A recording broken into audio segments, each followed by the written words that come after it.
E aí, galera, vamos dar início a mais um vídeo, mais uma entrevista. E hoje comigo aqui está o meu irmão, meu amigo, o Jasson. Boa noite, Jasson. Boa noite aí para quem estiver assistindo esse vídeo posteriormente aí também. Desde já eu quero agradecer aí você ter aceitado o convite, poder participar desse bate-papo aqui comigo. E, galera, o conteúdo que a gente vai abordar, que o Jasson vai conversar aqui, nos dar uma aula, é um tema que talvez seja bastante polêmico, né? É aniquilacionismo. Então, se você jamais ouviu acerca desse nome, né? Parece até um palavrão de tão grande e extenso que é. Hoje é a oportunidade que você tem para poder aprender acerca desse assunto.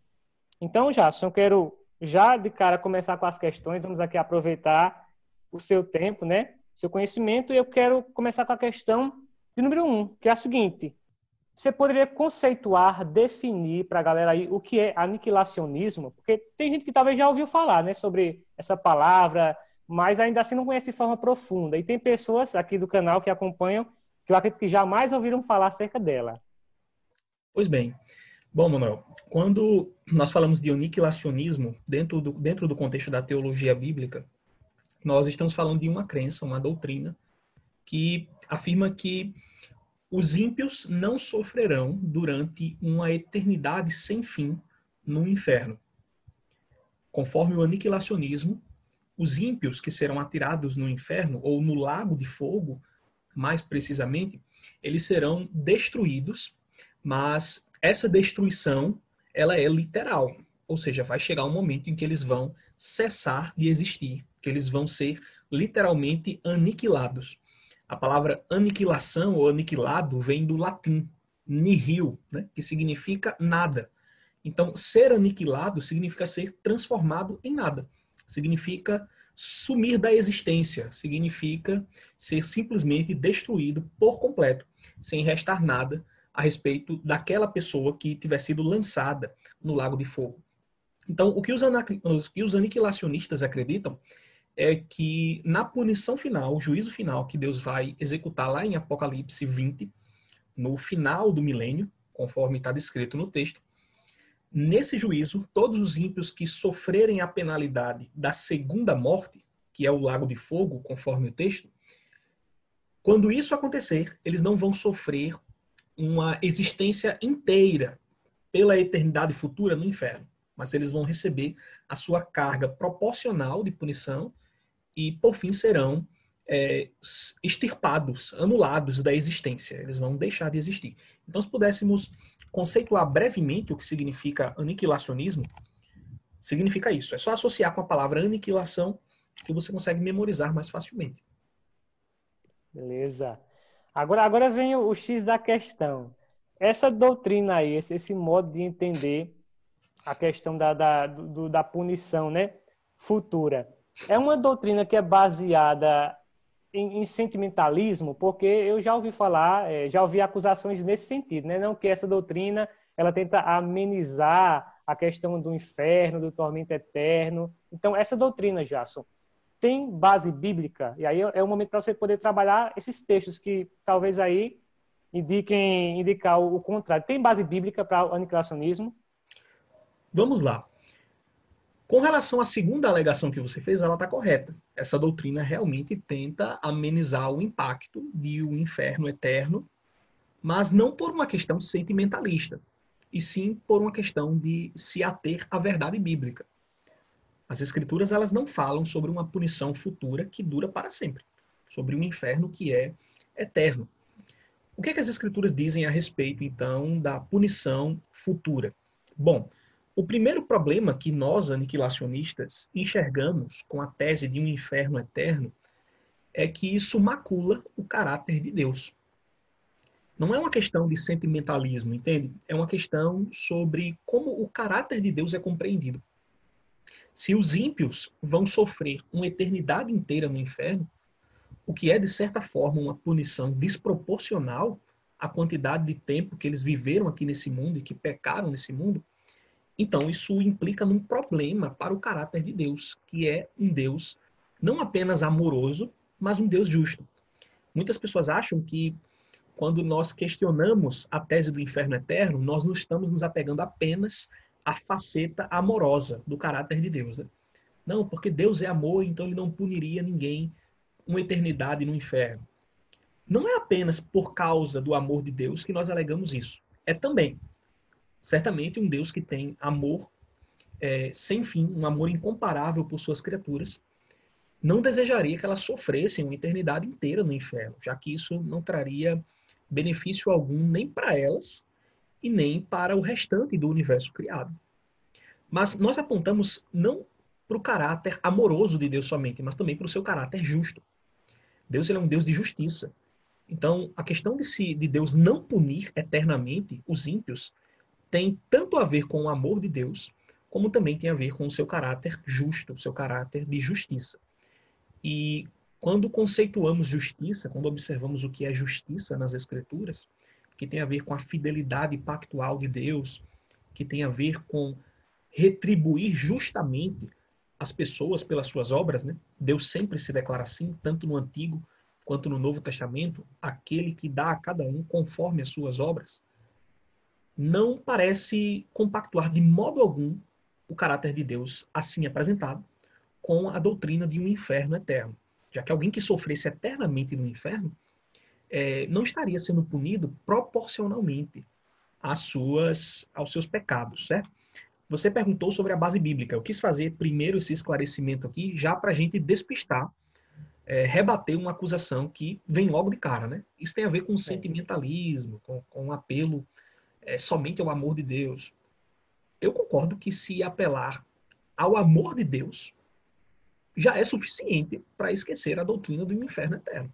Mas não é apenas isso, ainda de quebra, nós apelamos tanto ao amor quanto à justiça de Deus.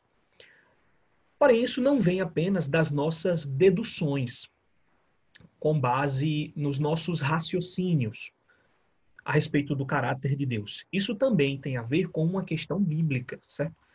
Deixa eu colocar aqui alguns textos para a gente pensar sobre esse assunto. Ok, à vontade. Jesus fala, estou selecionando o texto aqui, Jesus fala que o servo que muito conhece a Deus é punido com muitos açoites, ao passo que o servo que pouco conheceu, ou seja, aquele que pouco recebeu, na metáfora que Jesus utiliza, esse servo receberá poucos açoites. Então você percebe claramente um sentido bíblico de proporcionalidade. Eu comecei falando aqui sobre versos, tanto no Antigo como no Novo Testamento, onde Deus se declara como aquele que vem dar a cada um conforme as suas obras. Agora, veja esse verso aqui. Isso aqui está em Lucas capítulo 12. Em Lucas capítulo 12, o Senhor fala o seguinte, na parábola que ele está falando aqui, né? Sobre os mordomos. Bem-aventurado aquele servo a quem o seu senhor, quando vier, achar fazendo assim, fazendo bem, né? Sim. Em verdade vos digo que sobre todos os seus bens o porá. Mas aquele servo que disser em seu coração, o meu senhor tarda em vir, e começa a espancar os criados e criadas, e a comer e a beber, e a embriagar-se, virá o senhor daquele servo, no dia em que não espera, e numa hora em que ele não sabe, e separá-lo-á, e lhe dará assim a sua parte com os infiéis. Agora veja o que Jesus fala.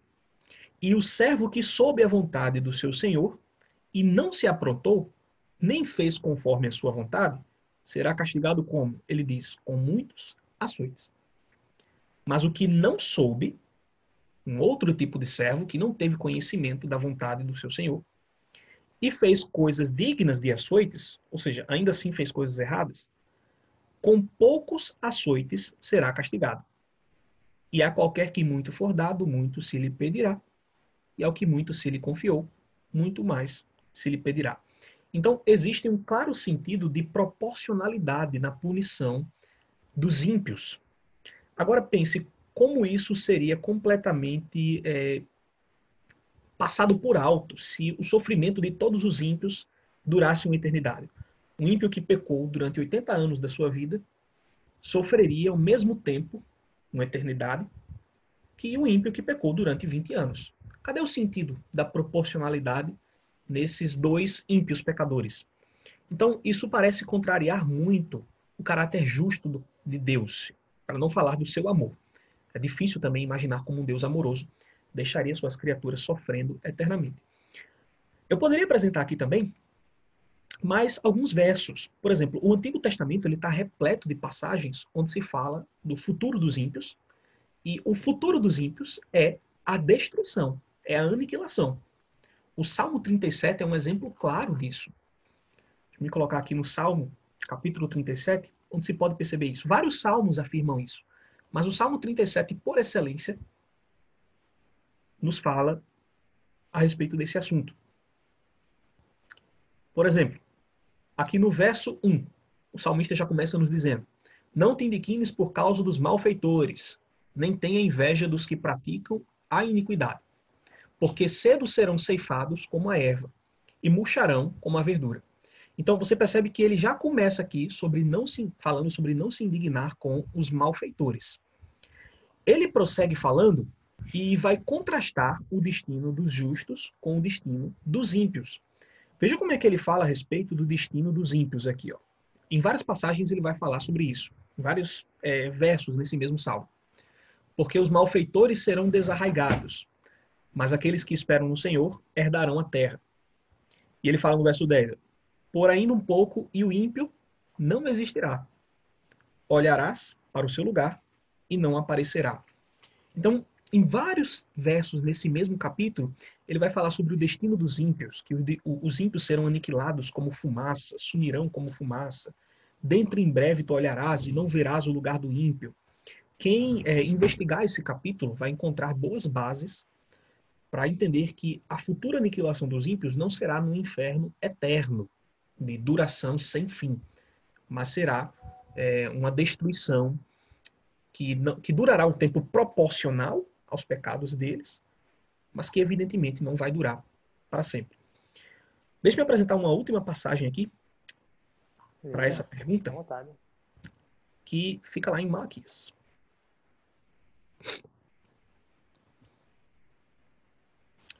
Essa é uma passagem clássica utilizada por aniquilacionistas. E ela nos afirma aqui, ó, nos versos 1 a 3. Porque eis que aquele dia vem ardendo como fornalha.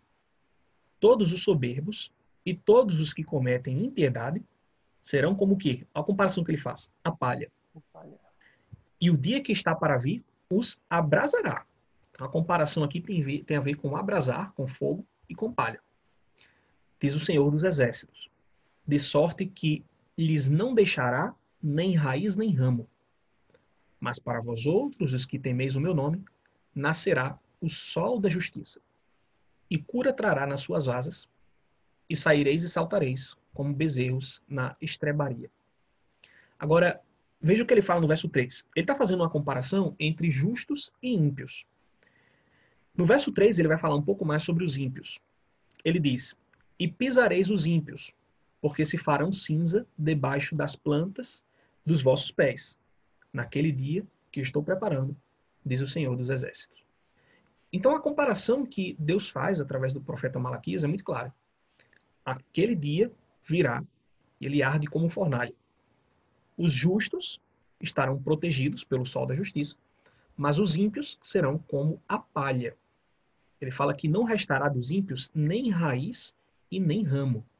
Então você percebe? Nem raiz, nem ramo será remanescente naquele dia da parte dos ímpios. Então esse texto de Malaquias é muito claro em comparar aquele dia com uma fornalha abrasadora, e o Senhor como o sol da justiça, e ao mesmo tempo comparar os justos como aqueles que ficarão protegidos, mas os ímpios como aqueles que serão queimados, que serão aniquilados pelo fulgor daquele dia. Essa linguagem do Antigo Testamento também é utilizada no Novo. Deixe-me só utilizar mais uma passagem aqui para você perceber como essa linguagem é refletida no Novo Testamento. Esse texto que eu vou colocar fica em Malaquias. Deixa-me selecionar a versão correta aqui do texto.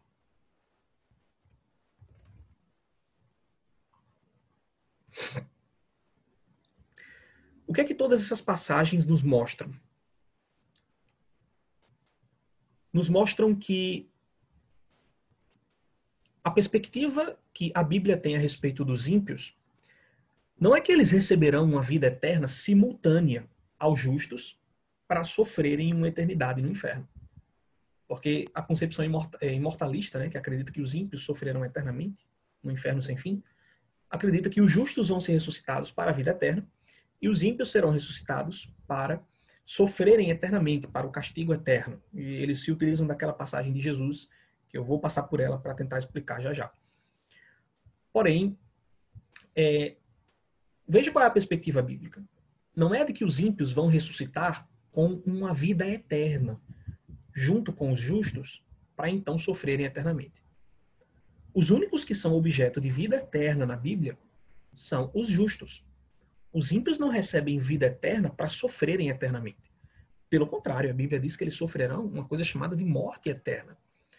Então, quando alguém coloca na mente que o ímpio ressuscita, ou que a alma imortal dele vai durar para sempre sofrendo no inferno, a pessoa claramente perdeu o ponto da perspectiva bíblica.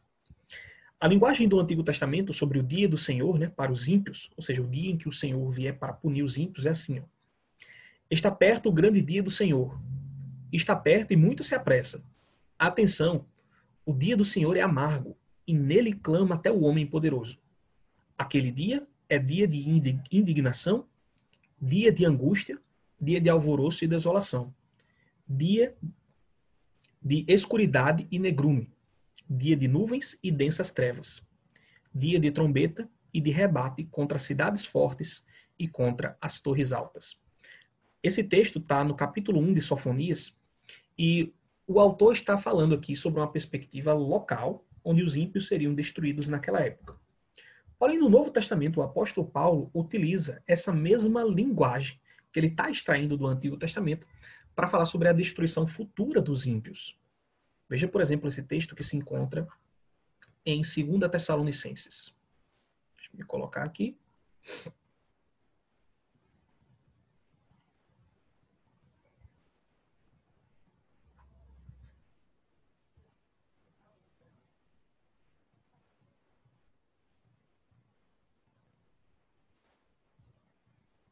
Veja esse texto de 2 Tessalonicenses, no capítulo 1. Olha a linguagem que o apóstolo Paulo utiliza, uma linguagem muito semelhante à do Antigo Testamento. Ele fala: E a vós outros que sois atribulados, alívio juntamente conosco, quando do céu se manifestar o Senhor Jesus com os anjos do seu poder, em chama de fogo, tomando vingança contra os que não conhecem a Deus, conhecer aqui num sentido relacional, né? Não num sentido psicológico, e contra os que não conhecem e contra os que não obedecem ao Evangelho de nosso Senhor Jesus. O que é que vai acontecer com essa classe de pessoas? Ele diz: estes sofrerão penalidade de eterna destruição, banidos da face do Senhor e da glória do seu poder. Esse texto está em 2 Tessalonicenses capítulo 1. Então veja como a linguagem do Novo Testamento é semelhante à do Antigo, de que o dia do Senhor para os ímpios, não para os justos, mas para os ímpios, é um dia de destruição, um dia de calamidade, um dia em que eles serão banidos da face do Senhor. Não há nada aqui sobre eles permanecerem numa existência contínua, sofrendo eternamente. Toda a linguagem que é utilizada é de destruição, de aniquilação, como os aniquilacionistas afirmam. Então, esse seria um breve sumário das bases bíblicas que a gente poderia fornecer a favor de uma doutrina de aniquilação dos ímpios. É claro que existem muitos outros textos bíblicos para nós fundamentarmos essa ideia.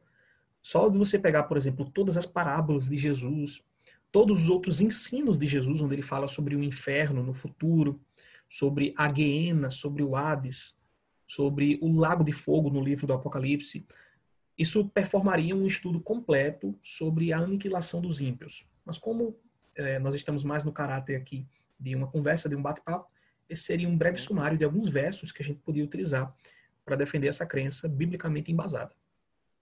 Perfeito, cara, perfeito. Tá ótimo. Acho que o pessoal já percebeu que há, de fato, muito respaldo bíblico, né? Tanto do Antigo Testamento quanto do Novo. Tu Sim. citasses aí até algumas palavrinhas que têm a ver com a seguinte pergunta, né? Que eu vou fazer a você agora. Na verdade, você não vai escapar, vou jogar essa bomba para você. O pessoal pode até ter entendido assim já. Só, olha, eu entendi que há versos que dão base, que há ideias, conceitos que, de fato, parecem estar ligados à questão da aniquilação. Mas como é que fica a questão dos textos que falam do inferno? Que a imagem que o pessoal tem do inferno é essa de um sofrimento eterno, de ranger de dentes, etc. Como é que ficam os textos que falam sobre o inferno, Jason? Não parece contradizer com a questão do aniquilacionismo? Bom, conforme os imortalistas interpretam esses textos, certamente eles entrariam em contradição com o que eu apresentei há pouco tempo. Então, é claro que nós precisamos entender esses textos por outra perspectiva e que faça mais jus ao ensino geral da Bíblia. Nós precisamos ter em mente aqui três coisas. O ensino das Escrituras sobre a natureza humana, que não é exatamente o tópico de hoje, mas acaba se relacionando, no fim das contas, né? A natureza do homem como sendo um ser indivisível, uma unidade psicossomática que não tem divisões de alma e corpo propriamente dito. Divisões no sentido de que essas unidades poderiam coexistir ou existir independentemente uma da outra, né? Uma alma imaterial que podia existir à parte do meu corpo, que sobreviveria à morte do corpo físico. Esses conceitos simplesmente não se encontram nas escrituras, o que daria, obviamente, uma outra sessão de estudos. Mas, tratando especificamente aqui dos textos que falam do inferno, temos que também dividir esses textos em duas categorias, que são aqueles textos que traduzem as palavras bíblicas como inferno e aqueles textos que falam do castigo de duração eterna, porque geralmente esses dois textos são associados na perspectiva dos nossos irmãos imortalistas e que acreditam no sofrimento eterno. O que dizer sobre a primeira categoria de textos, sobre aqueles textos que traduzem as palavras bíblicas como inferno? Há uma variedade de palavras, tanto na língua hebraica do Antigo Testamento, como na língua grega do Novo Testamento, que foram vertidas para o português como inferno. Inferno no latim significa simplesmente lugar inferior. Vem da palavra infere, ou seja, é algo que está abaixo, que é inferior. Só que essa palavra, no imaginário popular, e também nas traduções, do modo como foi vertida, não reflete exatamente, com precisão, os conceitos bíblicos dos autores que escreveram a Escritura. Em geral, no Antigo Testamento, quando encontramos a palavra inferno nas Bíblias em português, ela é a tradução do vocábulo Sheol. O Sheol no Antigo Testamento não é um lugar de sofrimento dos ímpios. O Sheol é simplesmente tratado no Antigo Testamento como a região do silêncio. É simplesmente tratado como o destino ou a morada universal de todos os mortos, quer sejam justos, quer sejam ímpios. Da perspectiva de um hebreu, toda pessoa quando morre vai para o Sheol. Quer ela tenha feito bem na vida, quer tenha feito mal. Quer tenha sido salva, quer tenha se perdido. Então, Sheol é basicamente um sinônimo de sepultura no Antigo Testamento. Não exatamente a sepultura individual, né, como nós tratamos, a que nos referimos com essa palavra, sepultura, mas o Sheol, quando você reúne todos os textos do Antigo Testamento e compara um com o outro, que trazem essa palavra, nos traz a ideia de uma espécie de morada universal de todos os mortos. Ou seja, se o indivíduo morreu, tem-se automaticamente ali que ele será colocado no Sheol, porque a vida saiu do seu corpo, porque o fôlego de vida deixou o seu corpo.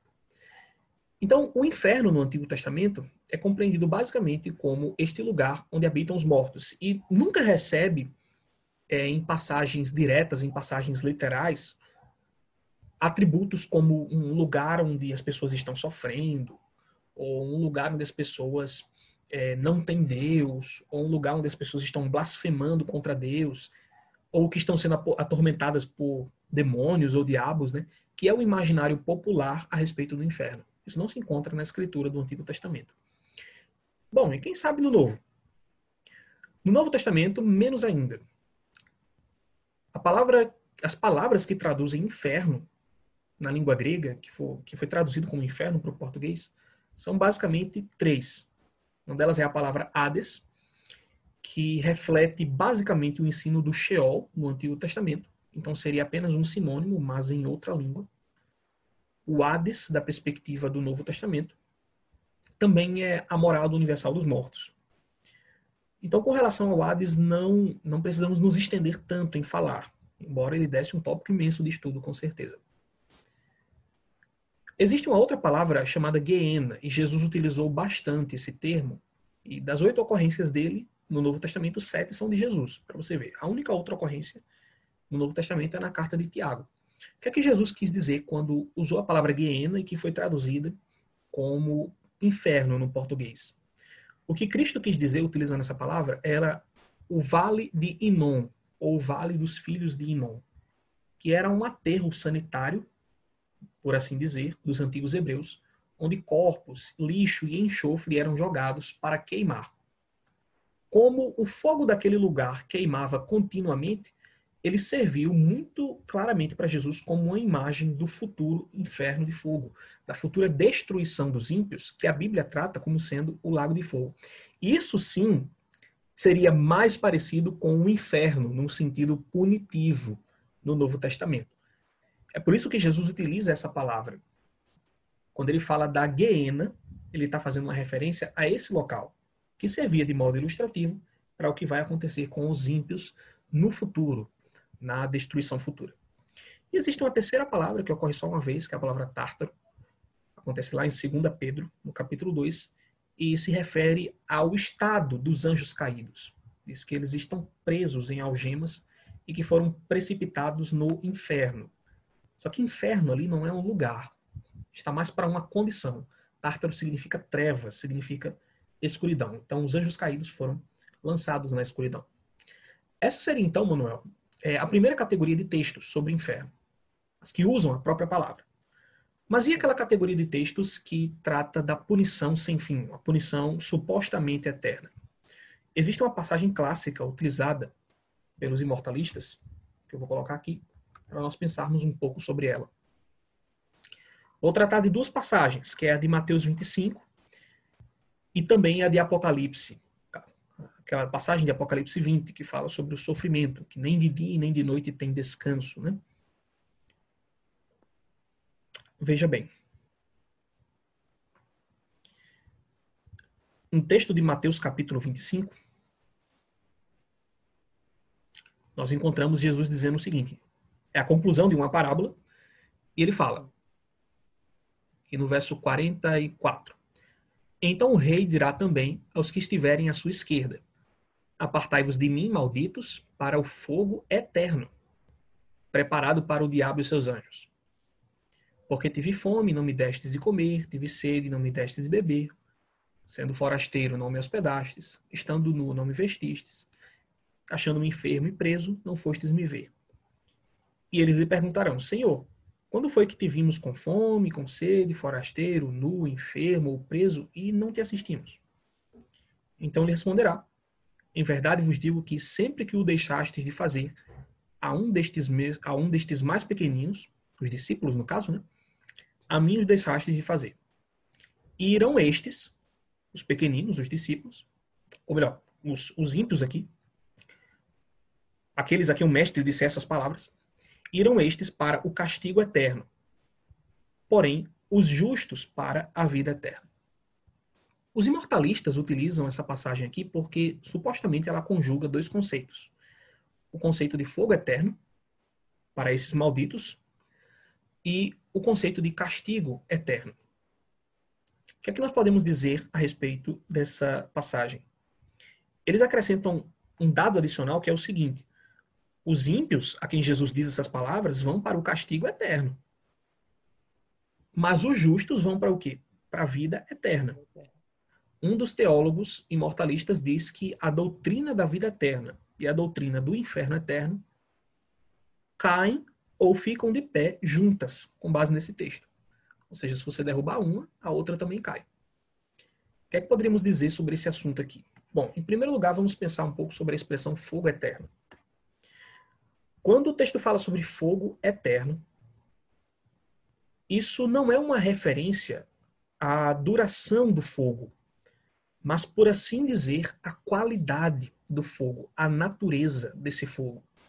A palavra eterno aqui não tem a ver com a duração de tempo em que esse fogo ficará aceso. Jesus utiliza em outras passagens a expressão, por exemplo, fogo inextinguível.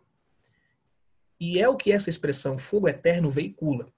O que significa fogo inextinguível? É um fogo que é incapaz de ser apagado pelas mãos humanas.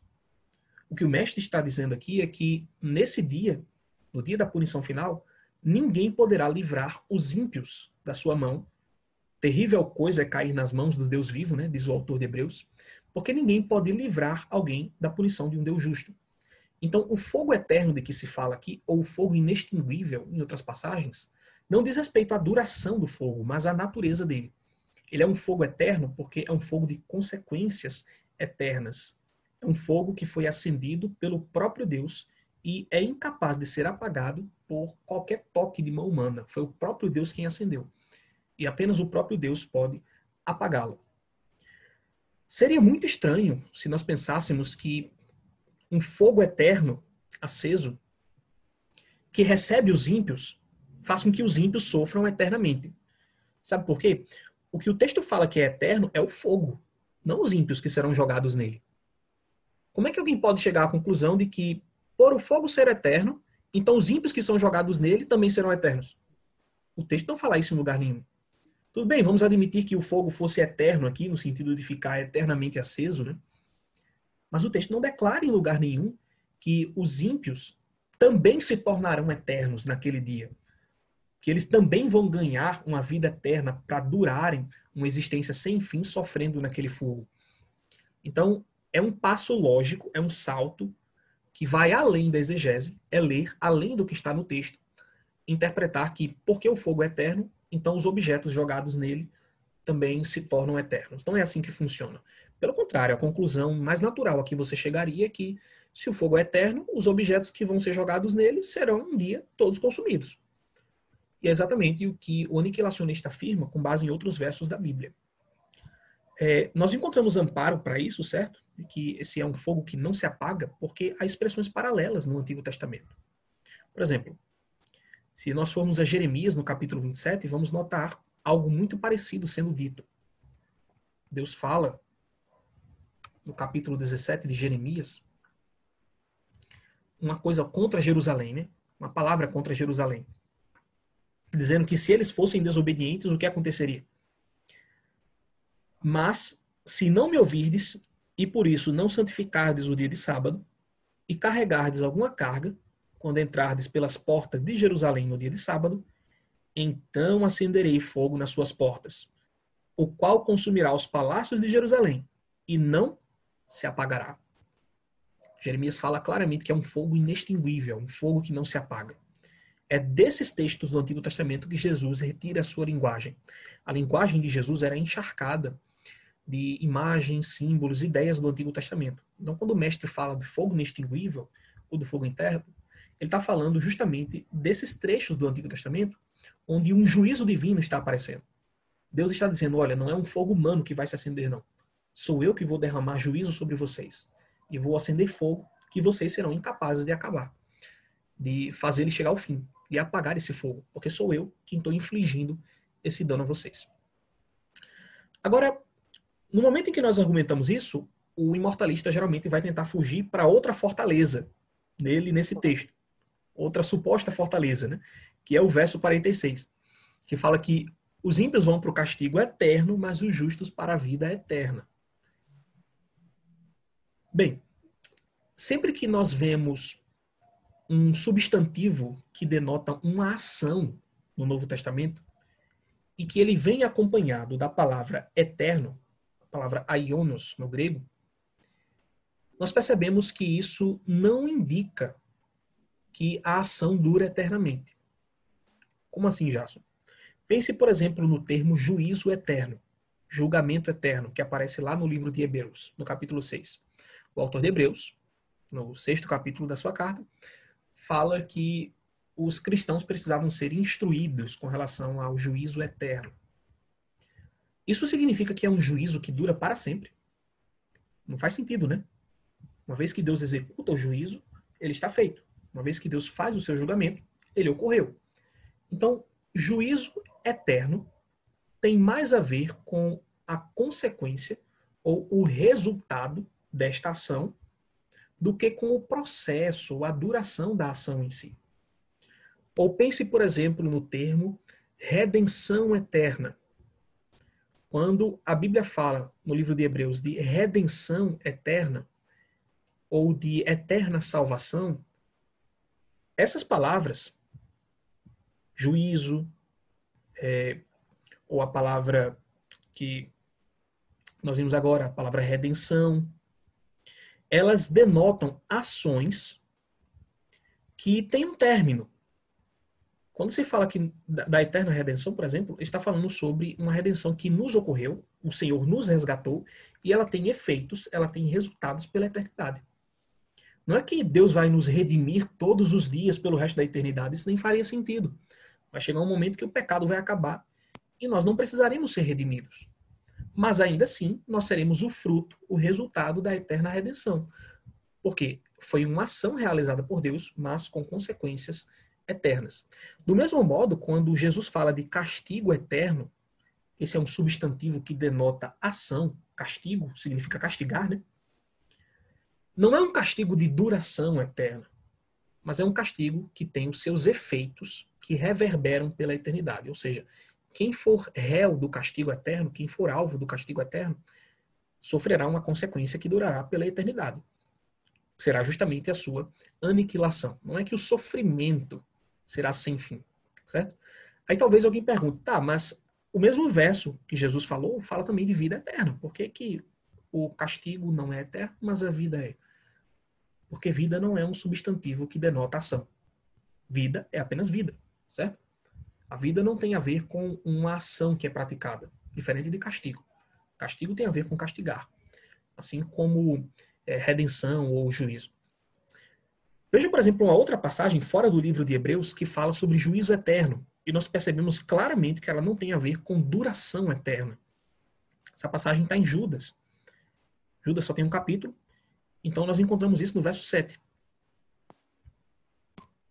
Fala assim, ó. Como Sodoma e Gomorra e as cidades circunvizinhas, que havendo se entregado à prostituição, como aqueles, seguindo após outra carne, são postas para exemplo de que fogo eterno, sofrendo punição. Aqui Judas está falando dos difamadores, ou aqueles que transformam em libertinagem a graça do nosso Senhor Jesus Cristo. Ele fala que Sodoma e Gomorra sofreu alvo desta mesma condenação. E elas são postas para exemplo de fogo eterno. Na mente de Judas aqui, que ele transcreve no texto, ele nos mostra que aquilo que aconteceu lá em Gênesis 18 em diante, a punição que Deus derramou sobre Sodoma, Gomorra e as cidades circunvizinhas, foi uma penalidade de fogo eterno. Mas ainda, Judas não quis dizer aqui que esse fogo era de duração sem fim. Afinal, Sodoma e Gomorra não estão pegando fogo até hoje, né? Mas ele fala aqui justamente de um fogo que tem consequências eternas. Ok? Bom, deixa-me tratar só da última passagem aqui, que é justamente aquela que deixa muitos irmãos na dúvida, como Apocalipse 14 ou Apocalipse 20, né? Que usam essa mesma expressão aqui. Ó. É uma linguagem pesada que João utiliza aqui, né? E com razão. O que ele diz aqui não é uma brincadeira, mas é algo sério. E ele diz o seguinte. Capítulo 14 de Apocalipse, a mensagem do segundo anjo aqui, bem conhecida dos adventistas, né? Seguiu-se outro anjo dizendo, caiu a grande Babilônia, que tem dado a beber a todas as nações do vinho da fúria da sua prostituição. Seguiu-se a estes outro anjo, o terceiro anjo traz uma mensagem sobre a punição dos ímpios, depois da queda de Babilônia, dizendo em grande voz, se alguém adora a besta e a sua imagem, e recebe a sua marca na fronte ou sobre a mão, também esse beberá o vinho da cólera de Deus, preparado sem mistura, do cálice da sua ira, e será atormentado com fogo e enxofre diante dos santos anjos e na presença do Cordeiro. Veja o que o texto fala. Como é que esses ímpios serão atormentados? Com fogo e enxofre, Mas não é sem contexto, não. Eles vão ser atormentados diante dos santos anjos e na presença do Cordeiro. É importante a gente ressaltar isso aqui, porque muitas vezes os imortalistas, ou os que acreditam no inferno eterno, fazem parecer que o inferno eterno vai se dar numa região distante do universo, onde ninguém vai estar vendo, né? Mas isso contraria o texto de Apocalipse 14, que fala que os ímpios vão sofrer diante dos santos anjos e na presença do Cordeiro. Ou seja, os anjos vão presenciar isso, o Cordeiro vai presenciar isso, os próprios santos que andam com o Cordeiro também vão presenciar esse evento. Então, isso aqui não vai acontecer fora da vista dos santos, não. Tanto os anjos como o Cordeiro, como aqueles que andam com o Cordeiro, que abrem esse capítulo aqui, né? 144 mil, que seguem o Cordeiro onde quer que ele vá, verão o sofrimento dos ímpios. Verão o sofrimento deles com fogo e enxofre. O que deixa muitos irmãos, às vezes, encucados é o que vem no verso seguinte. A fumaça do seu tormento sobe pelos séculos dos séculos, e não tem descanso algum, nem de dia nem de noite. Os adoradores da besta e da sua imagem, e quem quer que receba a marca de seu nome. O que é que nós podemos dizer sobre a fumaça do seu tormento que sofre pelos séculos dos séculos? Aqui os imortalistas se apegam a esse texto porque dizem, olha, está falando de tormento aqui, ó, e é um tormento que dura pelos séculos dos séculos. E ainda fala mais, diz que eles não têm descanso algum, nem de dia nem de noite. Bom, nessa passagem aqui, temos que ter em mente que a expressão pelos séculos dos séculos não indica duração sem fim, certo? Esse é um tópico aprofundado para quem investiga esse assunto, de que a natureza da palavra eterno, o significado dela no Novo Testamento, não é um significado fixo, como na língua portuguesa. Na língua portuguesa, a palavra eterno denota, em maioria dos casos, algo de duração sem fim. Mas no Novo Testamento não. Porque algo pode ser eterno, mas ter duração finita. Já que a palavra eterno qualifica o objeto, mas ela mesma também recebe um significado do próprio objeto. Como assim? Se o objeto tem uma natureza que dura para sempre, então nós podemos dizer que ele é eterno no sentido de duração sem fim.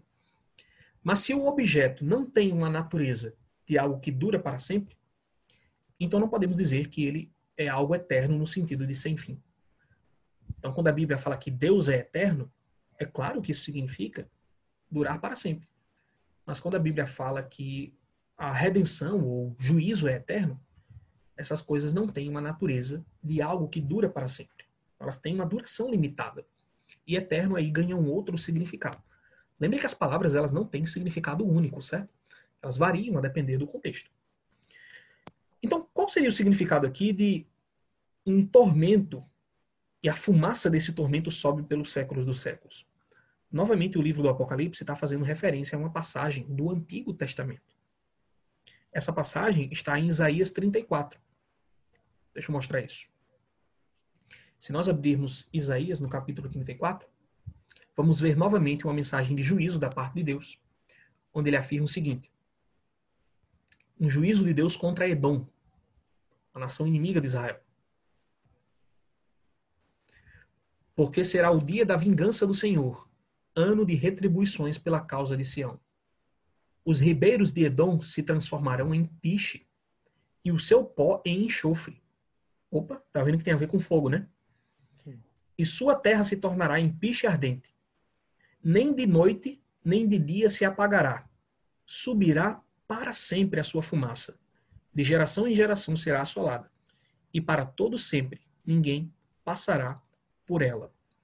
Deus está falando aqui de uma punição tão intensa que ele derramaria sobre Edom, que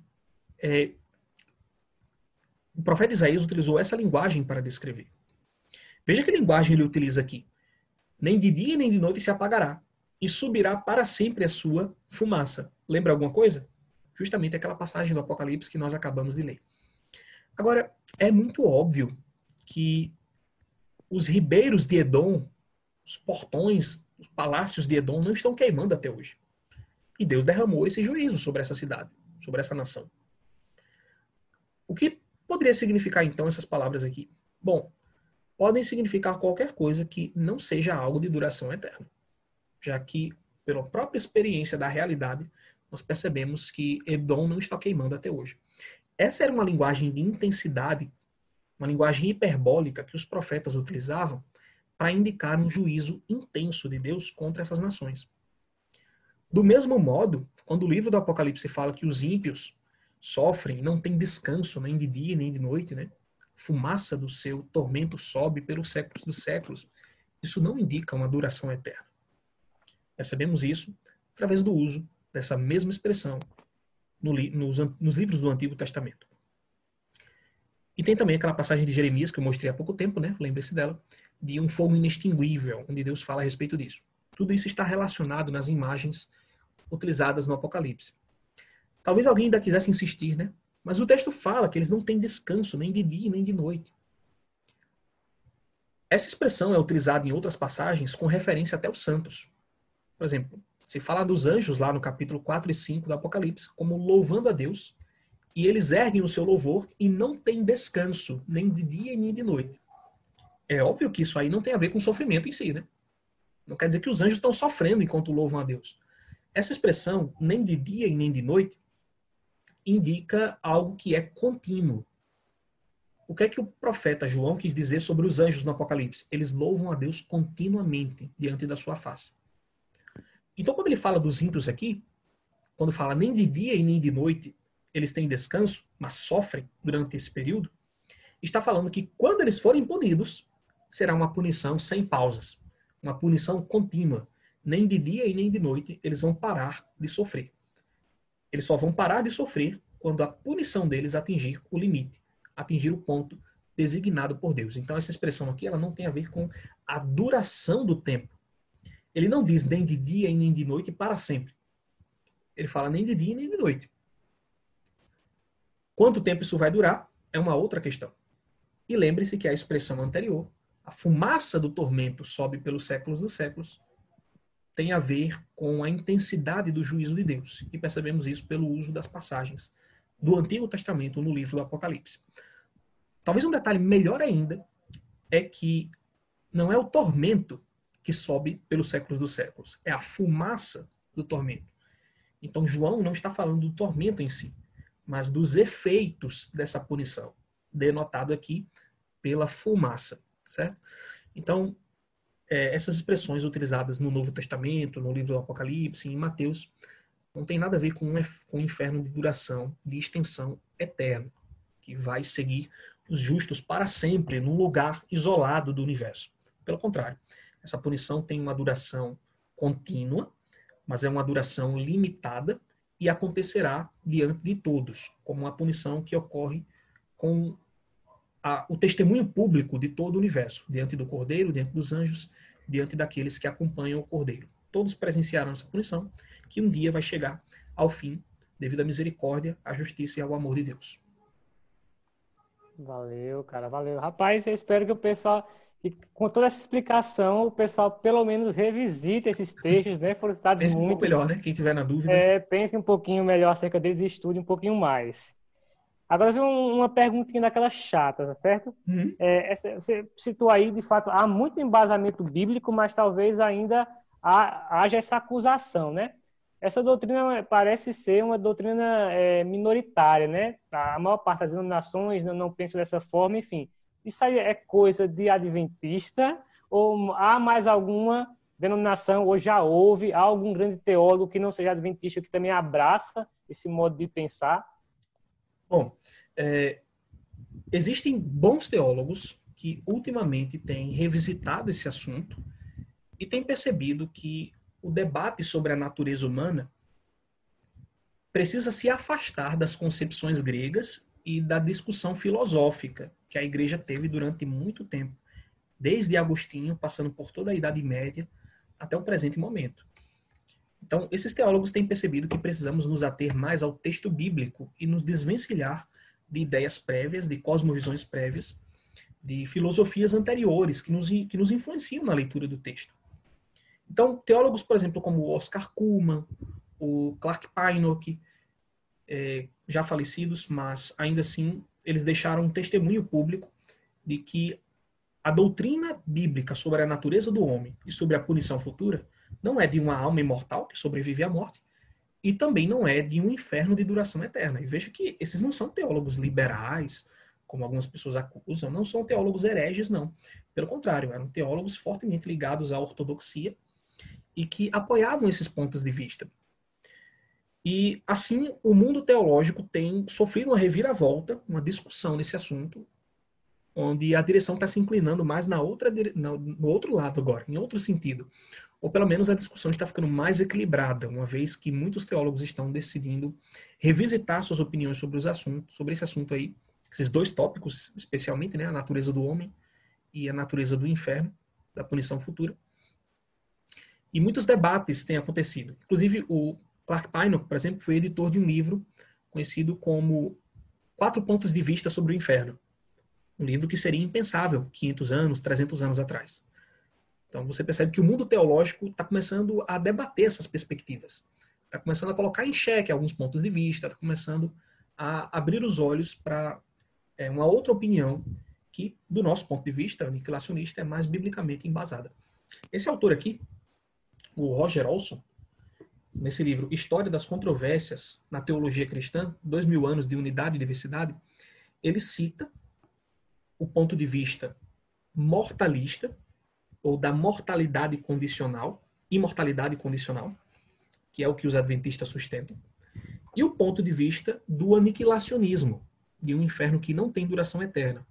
E, curiosamente, ele cita esses pontos de vista como alternativas legítimas para uma fé cristã. Ele não enquadra esses pontos de vista da perspectiva de heresias. Então, o Roger Olson, esse autor aqui, ele admite claramente, olha, é perfeitamente possível ser um cristão e ser um aniquilacionista, porque essa doutrina não afeta em nada os pontos principais da ortodoxia cristã, como a crença nas escrituras, como palavra de Deus, a crença na divindade de Jesus Cristo, na trindade, na depravação humana, na necessidade do sacrifício de um redentor, na necessidade de salvação, na justificação pela fé, e assim diversas outras doutrinas, que não são afetadas se alguém assume um ponto de vista aniquilacionista. Então, o mundo teológico já está começando a reconhecer que essa opinião, que há alguns anos era tratada como heresia, já não é heresia mais, e que também é uma opinião respeitável e respeitada, porque teólogos de calibre têm assumido esse ponto de vista. Outro que argumenta a favor dessa perspectiva é John Stott, por exemplo. Né? John Stott abandonou a crença num inferno eterno. E isso precisa ser considerado. Se esses homens de calibre têm lançado um novo olhar sobre essas questões, é importante que nós também, que estudamos menos do que eles, né, pelo menos tenhamos humildade de opinião para revisitar esses pontos de vista se pensamos diferentes dele. Claro, ninguém é obrigado a acreditar numa doutrina porque John Stott acredita ou Oscar Cullmann acredita. Mas, no mínimo, é de nos chamar a atenção de que precisamos lançar um olhar cuidadoso sobre esses pontos de vista. Com relação a denominações, a denominação mais conhecida por sustentar esse ponto de vista são os adventistas do sétimo dia, no meio cristão. Alguém poderia pensar nos testemunhos de Jeová, mas como eles não são exatamente cristãos, porque fogem à ortodoxia cristã, né? É um grupo que estaria ali mais na periferia do cristianismo, em termos de ortodoxia doutrinária, eu não os considero exatamente como cristãos bíblicos. Eles sustentam realmente uma doutrina aniquilacionista, ligeiramente diferente da nossa, porque nós acreditamos que a punição dos ímpios ela não vai ser instantânea, eles não vão evaporar instantaneamente quando lançados no lago de fogo. Os testemunhos de Jeová acreditam assim. Nós acreditamos que os ímpios sofrerão proporcionalmente às suas obras, né? Os ímpios serão lançados no lago de fogo e aquilo vai durar por vários dias. Todos serão aniquilados e deixarão de existir a seu tempo. O último deles, o maior dos pecadores, obviamente Satanás, é o que deixará de existir por último no lago de fogo. Mas será uma punição proporcional em termos de duração de tempo. Então, esses seriam alguns pontos para a gente pensar sobre essa pergunta que você fez. Beleza, Jason. Já estamos aqui quase caminhando para o final, né? Penúltima pergunta. Talvez algumas pessoas pensem que o que está ocorrendo aqui agora, nessa conversa, todo esse diálogo, está muito no campo da teoria, das ideias, e alguém se questione. crer no aniquilacionismo tem alguma implicação prática na vida do cristão, Jason? Eu acho que tem uma implicação prática em duas perspectivas importantes. Uma delas seria que, se o aniquilacionismo é verdade, e nós acreditamos nisso, com base na Bíblia, então nenhuma pessoa que tenha se perdido vai sofrer eternamente. E isso é um alívio gigantesco para pessoas que sabem que têm parentes, que têm entes queridos que morreram e infelizmente não estavam em Cristo. Então você sabe que não vai ter que suportar pela eternidade a consciência de que essa pessoa está sofrendo num lago de fogo, num outro lugar do universo. Então, alguém pode até ter a perspectiva e ter a consciência de que um ente querido, alguém muito amado em vida, morreu distante dos caminhos do Senhor. É claro que nós não temos essa capacidade de julgar, mas pelo menos uma noção, às vezes, a gente consegue ter, né? Alguém que rejeitou os caminhos de Cristo e etc. Nós sabemos que, infelizmente, essas pessoas não terão o dom da vida eterna, como uma dádiva da parte de Deus, já que Deus dá gratuitamente e não foi aceito gratuitamente. Então, só resta que essa pessoa seja deixada aos seus próprios caminhos. Então, acho que a implicação prática desse ponto de vista aqui é você pensar, poxa, fulano não morreu em Cristo, mas pelo menos eu sei que ele não vai sofrer eternamente, que ela não vai sofrer uma eternidade sem fim. Eu sei que essa fulana ou esse ciclano não vai estar na minha memória sempre, ou na memória do próprio Deus, como alguém que está sendo punido ativamente por ele. Esse seria o primeiro ponto. E o segundo ponto seria do próprio modo como nós nos relacionamos com Deus, né? Você se relacionar com um Senhor que pune os ímpios eternamente é algo muito mais aterrorizante. Certamente isso deve afetar e talvez até regrar a relação de muitos cristãos com Deus. A perspectiva de que, se ele não estiver com Deus, ele será punido eternamente. E não é assim que Deus é retratado nas Escrituras. Certamente Deus é um Senhor de severa justiça, gigantesco amor, mas de severa justiça, mas ele não é retratado como um Deus injusto. Portanto, esse ponto de vista afeta o nosso relacionamento com Deus, e acredito que o aniquilacionismo acaba contribuindo para um relacionamento mais positivo com o Senhor, porque nós passamos a admirar o seu caráter de uma perspectiva diferente. Um Deus que é tão amoroso a ponto de punir sem desconsiderar o seu amor. Então, quando os ímpios forem punidos, Deus ainda assim exercerá certa dose de misericórdia em permitir que eles não sofram eternamente, de modo consistente com o seu amor. Beleza. O último ponto é, você aí abordou o tema com bastante maestria, eu já agradeço, mas tem uma galera talvez aí queira aprofundar-se no assunto. O que você indica aí de material, de literatura, para o pessoal poder ter acesso, conhecer mais um pouquinho acerca desse tema? Pois bem, muito do nosso material, do material útil sobre essa discussão, infelizmente não está em português, mas nós temos boas recomendações em português. O primeiro, de um ponto de vista histórico, ou se você quiser compreender, de um ponto de vista teológico, se essa doutrina se centra no campo da heresia ou não, eu recomendo esse livro aqui que eu já mencionei, o História das Controvérsias na Teologia Cristã, do Roger Olson. Mas tem duas outras recomendações aqui muito boas que eu poderia fazer. Um segundo, eu peguei os livros e coloquei eles aonde, meu Deus? Estão aqui do meu lado.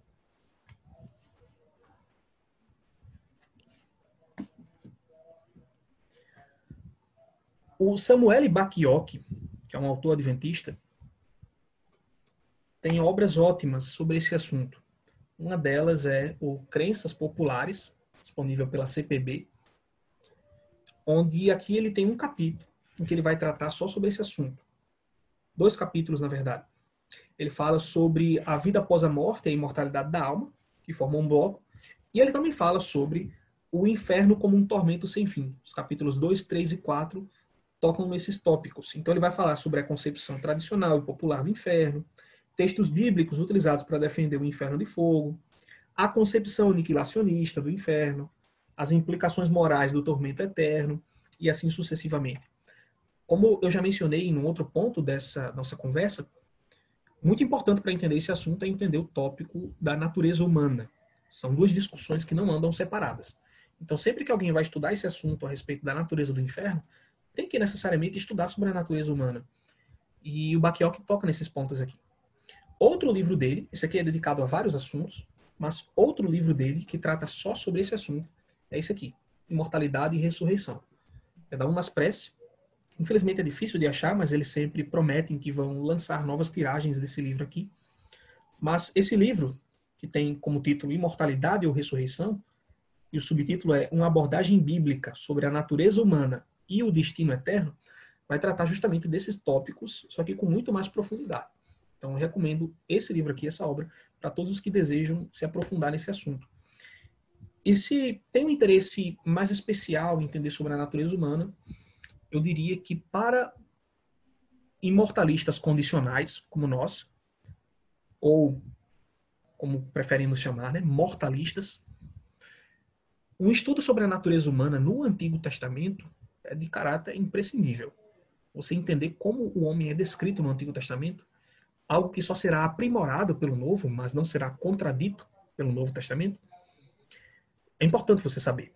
Então, eu recomendaria essa obra do Hans Walter Wolff, muito bom esse texto, Antropologia do Antigo Testamento, e aqui ele vai justamente fazer uma descrição sobre a natureza humana, pegando os principais termos bíblicos, né? Basar, que significa carne, Ruach, que significa o espírito, Nefesh, que geralmente é traduzido como alma, mas ele mostra aqui que essa não é a melhor tradução, porque não abrange toda a série de significados desse termo. Então, eu faria essas 3 recomendações. Existe mais material em inglês e cabe aos curiosos pesquisarem mais se quiserem se aprofundar. Esses próprios livros que eu dei dão outras bibliografias à medida que você vai lendo. Então, seriam as Beleza, orientações cara. básicas. Valeu. Maravilhosa conversa. Mais uma vez, muito obrigado aí. Vamos aí. Que Deus continue abençoando, abençoando seus estudos, sua vida. E é isso. Galera, é isso. Que Deus abençoe a todos. Tchau, tchau. Valeu. Valeu, pessoal. Tchau, tchau.